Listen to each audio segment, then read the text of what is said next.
হাদিকে যদি আপনারা মেইন সাবজেক্ট থেকে বাদ দেন, আপনারা কিন্তু মেইন সাবজেক্ট থাকবেন না। এটা আগামী 24 ঘন্টার মধ্যে তারা দ্রুত বিচারিক ট্রাইব্যুনাল গঠন, যে প্রধান উপদেষ্টা গতকালকে একটি নিরাপত্তা বিশ্লেষকদের নিয়ে একটা বৈঠক করেছেন এবং সেই বৈঠকে সে বলেছে এছাড়াও হাদি, মানে হচ্ছে হাদি এখন আর মেইন সাবজেক্ট নাই, মানে হাদিকে মেইন সাবজেক্ট দিয়ে বাদ দেওয়ার মতো চেষ্টা করা হয়েছে।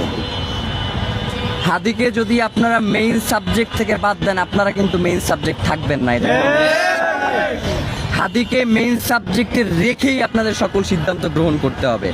আর ভাই যেটা বললেন, অবশ্যই আগামী 24 ঘন্টার মধ্যে তারা দ্রুত বিচারিক ট্রাইব্যুনাল গঠন এবং এটার ক্ষেত্রে তারা যেই আন্তর্জাতিক গোয়েন্দা সংস্থা যেমন FBI এবং স্কটল্যান্ড ইয়ার্ডের মতো যারা পেশাদারী গোয়েন্দা সংস্থা রয়েছে তাদের সহায়তা নিতে হবে এবং রাষ্ট্রকে আপনাদের সামনে এসে জানাতে হবে যে তারা এই সহায়তার ক্ষেত্রে কি কি পদক্ষেপ গ্রহণ করেছে।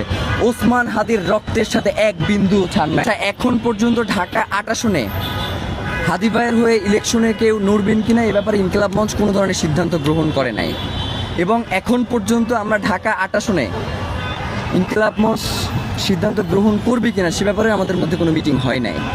তো আমরা ইনশাল্লাহ এটা নিয়ে অতি শীঘ্রই বসবো এবং আপনাদেরকে এই ব্যাপারে আমরা তথ্য জানাবো। মানে ওসমান হাদি ভাই কখনো লুকোচুরি পছন্দ করতেন না, আমাদের মধ্যেও কোনো লুকোচুরি নাই। আমরা যেইটা বলবার সেটা আপনাদের সামনে এসেই বলবো, আমাদের কোনো ওই পিছুটান নাই। আমরা ওসমান হাদি ভাই যেই আদর্শ এবং যেই লড়াই করে গেছেন সেই লড়াইটা জীবিত রাখার জন্যই আমরা এখানে দাঁড়িয়েছি, নয়তো আমাদেরকে যেইভাবে এই ফোকাস থেকে দূরে সরিয়ে রাখবার জন্য চেষ্টা করা হচ্ছে আজকে, তাইলে আমরা আপনাদের সামনে আইসা দাঁড়াইতাম না। সোজা কথা, যেগুলো খুবই গুরুত্বপূর্ণ সেক্ষেত্রে আন্তর্জাতিক সহায়তা নেওয়া হয়েছে এই ঘটনার তদন্তের ক্ষেত্রে। তো ওসমান হাদি ঢাকা 8 আসনের একজন গুরুত্বপূর্ণ প্রার্থী ছিল। তিনি জুলাই পরবর্তী সময়ে বাংলাদেশের সবথেকে সাহসী এবং প্রমিনেন্ট একজন ভোকাল ছিল, যিনি কখনো ভয় করে কখনো কথা বলেন নাই। এবং এই যে বর্তমান সরকার ব্যবস্থা স্থিতিশীল রয়েছে এর পিছনে ওসমান হাদির অত্যন্ত গুরুত্বপূর্ণ ভূমিকা রয়েছে।